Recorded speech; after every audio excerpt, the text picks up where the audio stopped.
India, this is Times Now. My name is Pranesh Kumar Roy. Let's get started with our top story. 3 decades ago, the Islamists did not allow cinema and cinema halls in Kashmir. But after the abrogation of Article 370 by the Modi government, things are changing. Naya Kashmir is truly rising and the Islamist propaganda has totally flopped. Theatres were shut down in the valley after Pakistan-backed insurgency or terrorism, so to say, in 1989. Over the weekend, Lieutenant Governor Manoj Sinha inaugurated cinema halls in Naya Kashmir's Shopia and Pulwama while announcing that each district will have theatres soon. Now, a multiplex with a seating capacity of 520 will be inaugurated in Srinagar's Shivpura. The movie theatres will be used for movie screening, infotainment, skill development. Up until the late 1980s, the valley was home to almost a dozen independent movie theatres, but they were forced to close their doors after receiving threat from terror outfits.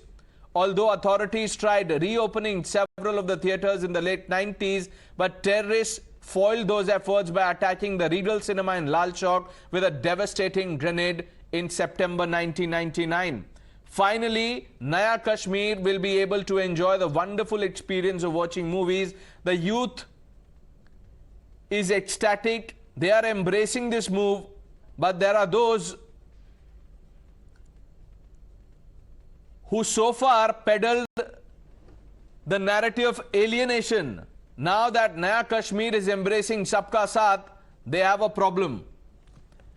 Let's open this up. And before we do that, reactions coming in. Sir, I think Mr. Shah Rukh Khan in the movie said it best in cinematic language. I'd say picture abhi baki hai mere dost.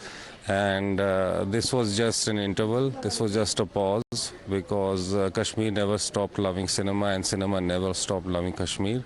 So hopefully this pause is over, this interval is over, and we'll be able to see good films again now very soon. It's not a project for business. It's not a project where people will be jumping over each other's heads to get tickets. Well, that is over in any case. Now it's all on the internet, etc. It was a project of passion, sir. It was something which came from the heart. This cinema has been in my blood from the beginning. We had Broadway cinema, which was one of the best, and we want to create the same atmosphere what we created then. Broadway at one time became a social gathering, social event. People would come and see a movie, and then people would also eat, sit and enjoy themselves. That's the atmosphere that we want to create. The only shooting thing is that earlier an actor would go out and meet the people. Dharminder Sahab would go and meet the people and say, "Bhaiya, main Dharminder hu," and shake hands with them, which was a great thing. Today they might not be able to enjoy that, but definitely it will be a big step towards that. The wait is finally over. After almost 3 decades, cinema is restarting in Kashmir Valley. Here in Srinagar, we are seeing that 3 cinema halls, this multiplex has finally been built. When violence started in the 90s, cinemas were the first casualty, and many of them were shut owing to the violence and threats. But now, with the change in the situation, the government has finally given a go-ahead, and this cinema hall has come up in Srinagar. Now, this is being inaugurated today by Lieutenant Governor Manoj Sinha. The owner says that they have high hopes that people will come and watch these movies, while at the same time government is trying to push reopening of cinema halls at a minimum level in the districts like Pulwama and Shopian, so that there also they could have some small cinema halls.